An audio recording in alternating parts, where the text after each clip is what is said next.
नमस्कार, स्वागत है आपका। आप देख रहे हैं नापाक। मैं हूं आपके साथ विवेक शांडिल्य। एक मंच जहां पाकिस्तान के हर झूठ को बेनकाब किया जाता है, पाकिस्तान की हर चाल हर फरेब को बेनकाब करते हैं, जहां आतंक को पालने पोसने वाले मुल्क की असलियत आपको बताते हैं। आज का बड़ा खुलासा, पाकिस्तान जिसने पूरी दुनिया में आतंकवाद एक्सपोर्ट किया, हाफिज सईद से लेकर मसूद अजहर और Al Qaeda chief Osama bin Laden को पनाह दी, पुलवामा पहलगाम जैसे हमले की साजिश रची, वही पाकिस्तान शंघाई सहयोग संगठन यानी कि एससीओ में आतंकवाद के खिलाफ आवाज उठाने का दिखावा कर रहा है। यानी जिस दुनिया का आतंकी अड्डा जिसे कहा जाता है, वही आज खुद को आतंक विरोधी साबित करने की कोशिश कर रहा है। नापाक के मंच पर आज पाकिस्तान की दोहरी नीति का पर्दाफाश करेंगे, क्योंकि आपके पड़ोसी की सच्चाई आपको पता होनी चाहिए और सच दिखाना हमारी जिम्मेदारी है। तो चलिए देखते हैं नापाक।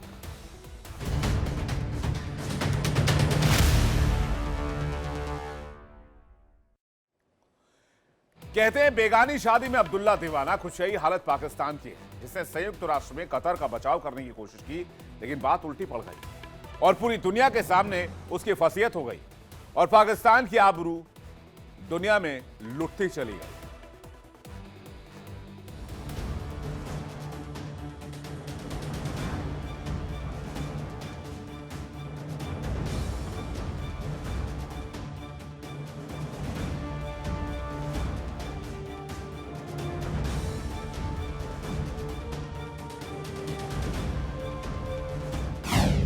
बेगानी शादी में अब्दुल्ला दीवाना।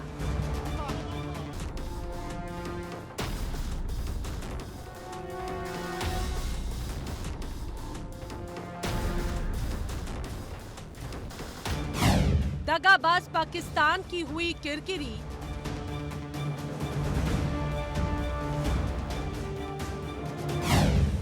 यूएनएससी में कतर पर बहस, पाकिस्तान की जमकर फजीहत।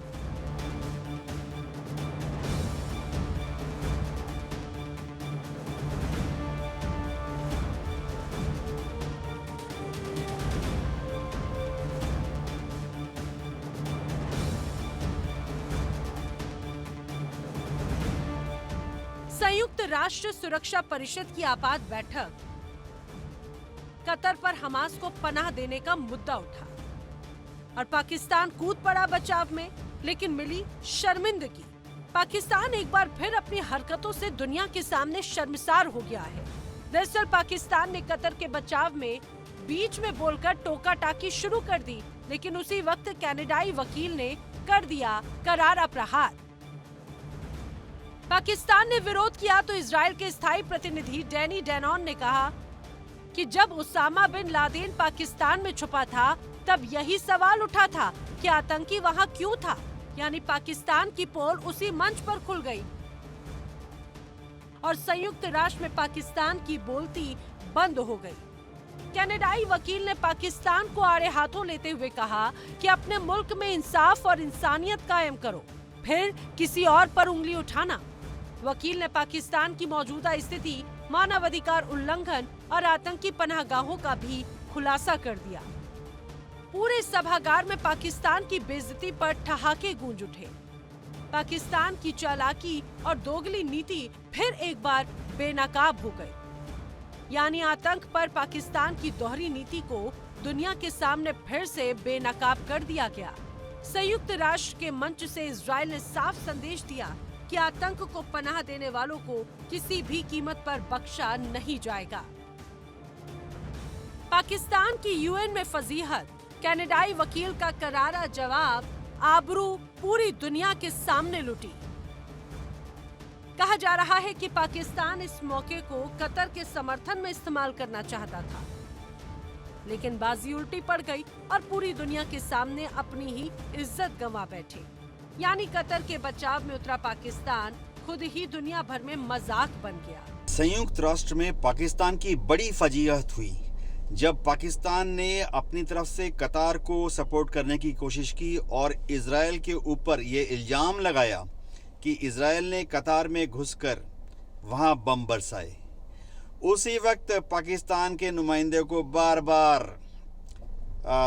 ये समझाया गया कि देखो, तुम्हारे देश में तो ओसामा बिन लादेन को तुमने छुपाया हुआ था। पाकिस्तान तो दशकों से आतंकवादी गतिविधियों को अंजाम दे रहा है। पाकिस्तान तो अब दुनिया भर में दहशतगर्दों को और आतंकवादियों को ट्रेनिंग देकर भेजता है। इसके बाद वहाँ पर जितने दूसरे देशों के प्रतिनिधि थे सब हंसने लगे। ये दर्शाता है कि विश्व के पटल में अब पाकिस्तान की क्या हालत है। पाकिस्तान अब एक हास्यास्पद देश बन चुका है। पाकिस्तान को खुद नहीं पता कि वह आतंकवाद का समर्थन करे या आतंकवाद का विरोध करे। पाकिस्तान आंख मूंद कर कभी कभी अरब देशों को, मुस्लिम देशों को सपोर्ट करता है, यह सोचकर कि वह मुस्लिम देशों का लीडर बन जाएगा। ये कोई पहला मौका नहीं था जब पाकिस्तान की दुनिया भर में फजीहत हुई हो, चाहे आतंकवाद का मुद्दा हो, कश्मीर का रोना हो या फिर अल्पसंख्यकों पर सवाल। पाकिस्तान को बार बार मिली सिर्फ शर्मिंदगी ही। संयुक्त राष्ट्र में पाकिस्तान की हर कोशिश धरी की धरी रह जाती है। कभी कश्मीर का मुद्दा उठाया तो कभी भारत पर झूठे आरोप लगाए, लेकिन हर बार पाकिस्तान को मिला मुंहतोड़ जवाब। बाज नहीं आ रहा पाकिस्तान, कब कब खुला काला चिट्ठा ये भी जान लीजिए।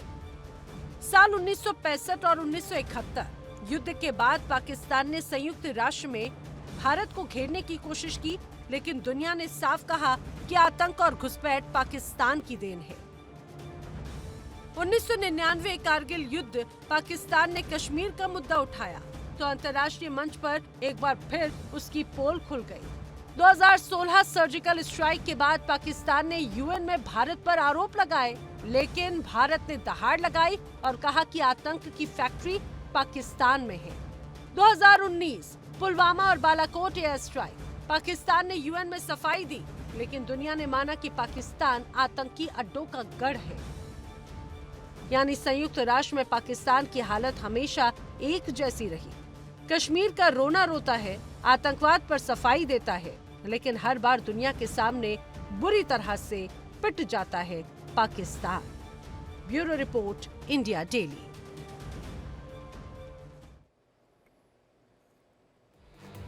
इस दुनिया के कई लोग ये सवाल पूछ सकते हैं कि क्या पाकिस्तान आतंक से लड़ने की भूमिका निभा सकता है। इसका जवाब आपको भारत का बच्चा बच्चा दे सकता है। जवाब यह है कि नहीं, पाकिस्तान आतंक से नहीं लड़ता है। पाकिस्तान आतंक से लड़ने का ढोंग करता है, जिससे कि दुनिया भर से माल मिल सके और आईएमएफ से कर्ज मिल सके। क्योंकि दुनिया जिस मुल्क को आतंकवाद का पनाह बताती है, पाकिस्तान जो Hafiz Saeed, Dawood Ibrahim, Masood Azhar, al Qaeda chief Osama bin Laden जैसे खूंखार आतंकियों का पनाहगाह रहा हो, वो पाकिस्तान आतंकवाद का विरोध कर ही कैसे सकता है। सुनकर हैरानी होती है, लेकिन हकीकत तो यही है। अब पाकिस्तान को आतंकवाद से लड़ने की अगुवाई करने की जिम्मेदारी सौंप दी गई। सवाल उठता है कि क्या पाकिस्तान सच में आतंकवाद पर लगाम लगा पाएगा? नहीं, पाकिस्तान आतंकवाद को बढ़ावा देता है और आतंकवाद पर लगाम लगाने की जिम्मेदारी जिस तरह से पाकिस्तान को दी गई है, ये कुछ ऐसा है कि दूध की रखवाली बिल्ली के हवाले कर दी जाए। तो पाकिस्तान अपनी नीयत और अपने डीएनए को चेंज नहीं कर सकता है। उसने दुनिया को बरगलाने का काम किया है।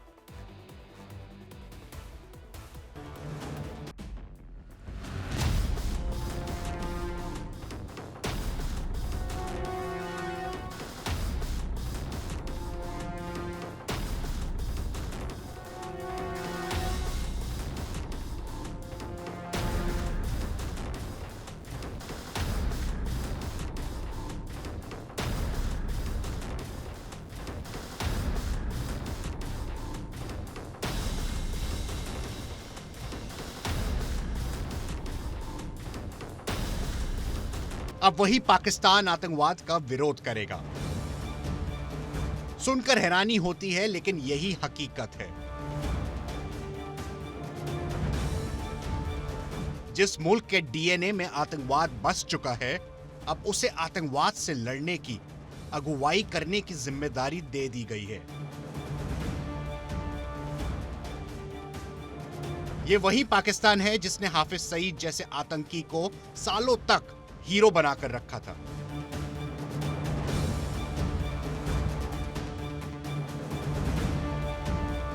ये वही पाकिस्तान है जहां मसूद अजहर जैसे दुर्दांत आतंकी को सरकारी सुरक्षा मिलती रही।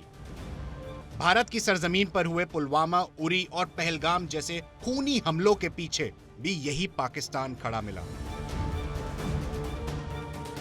अब जरा सोचिए, जिस पाकिस्तान ने आतंकवाद को पाला, पोसा, बढ़ाया, हथियार और ठिकाना भी दिया, उसी पाकिस्तान को आतंकवाद के खिलाफ मोर्चा का कमान सौंप दी गई है। शंघाई सहयोग संगठन यानी SCO की RATS का 2025-2026 के लिए चेयरमैन पाकिस्तान को चुना गया है और ये सब चीन के समर्थन से संभव हुआ है।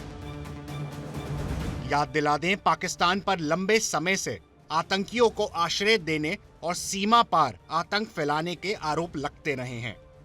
ओसामा बिन लादेन से लेकर हाफिज सईद और मसूद अजहर तक दुनिया के कई मास्टरमाइंड आतंकी का पाकिस्तान से गहरा नाता भी रहा है।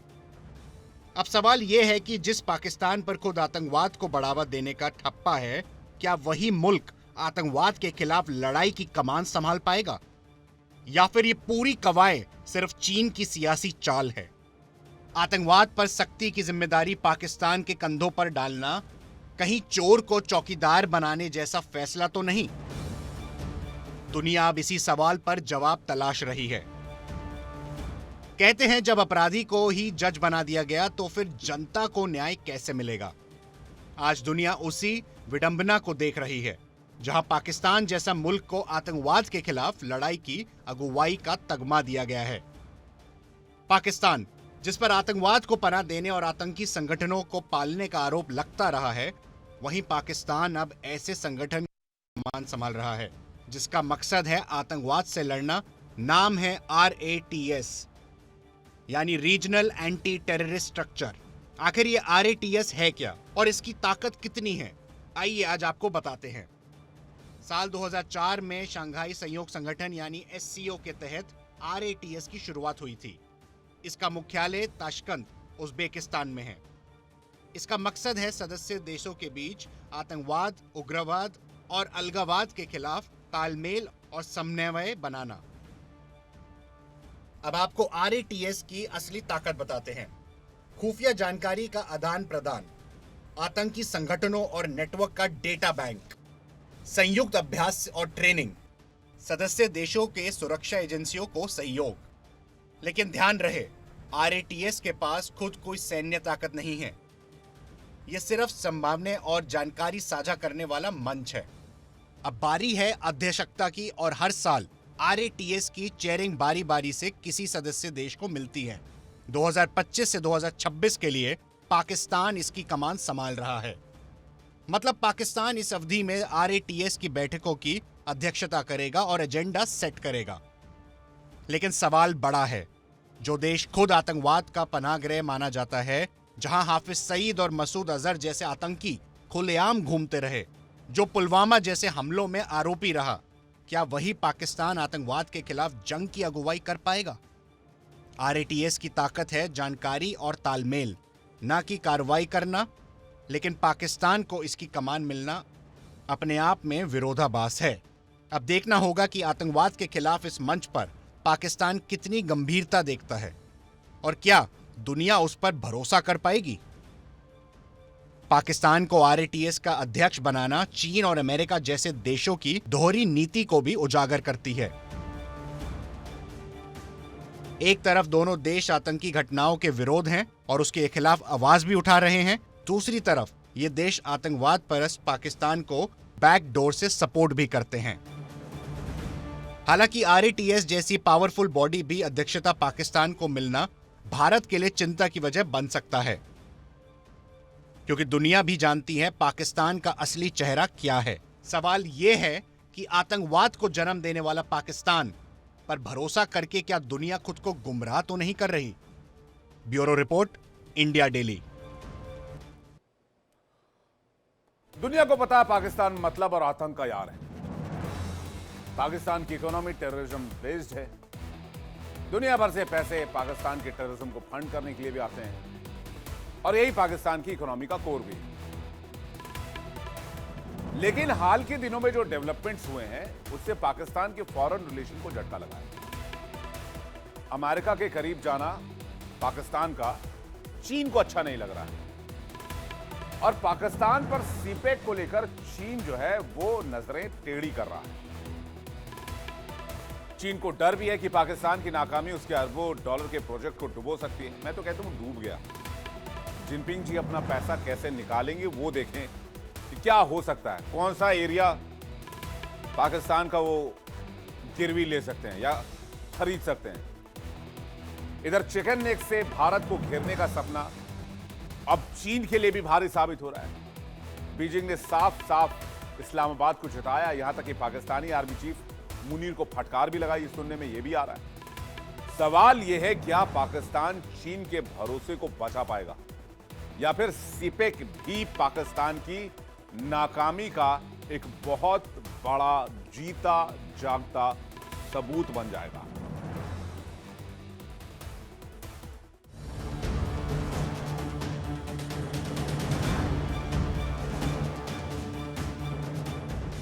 चीन पाकिस्तान इकोनॉमिक कॉरिडोर यानी कि सीपेक, पाकिस्तान इसे अपनी तरक्की का दरवाजा बताता है।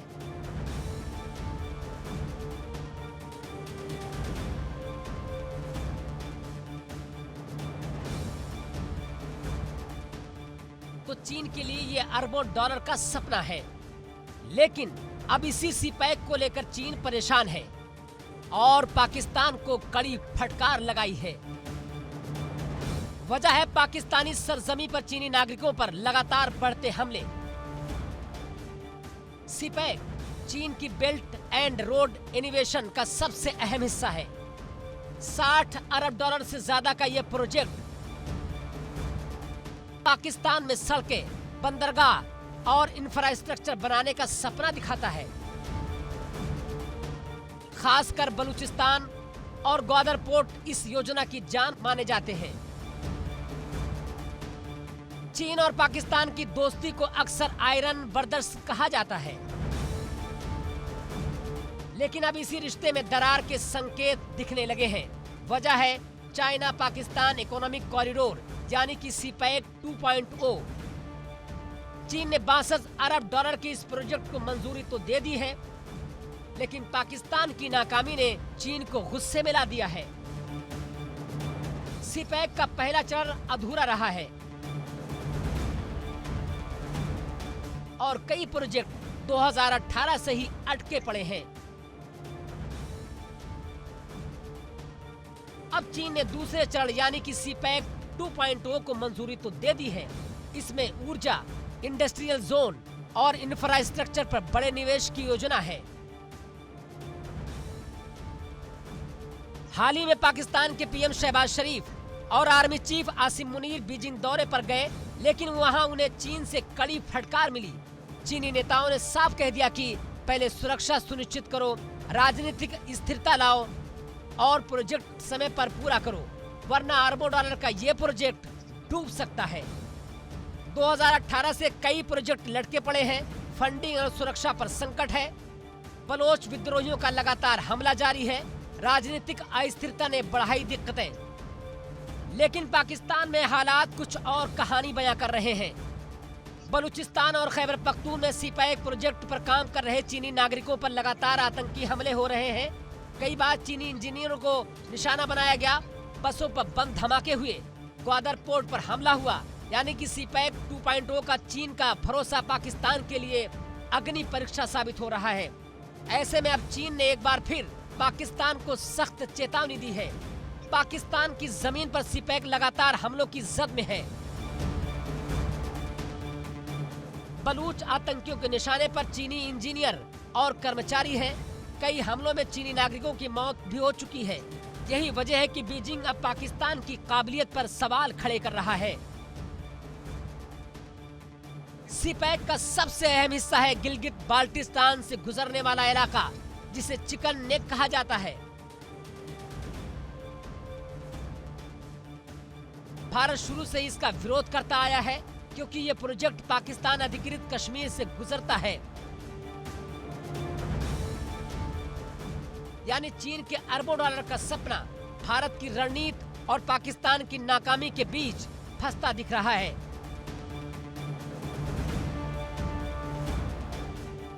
चीन के लिए सीपैक सिर्फ आर्थिक प्रोजेक्ट नहीं बल्कि एशिया में अपने पकड़ मजबूत करने का जरिया है।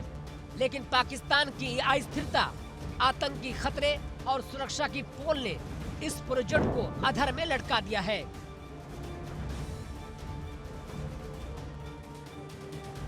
चीन का सपना था कि सीपैक के जरिए ग्वादर पोर्ट से होते हुए उसे अरब सागर तक सीधा रास्ता मिले, लेकिन पाकिस्तान की बदहाल सुरक्षा और अस्थिरता राजनीति ने इस सपने को अधूरा छोड़ दिया है।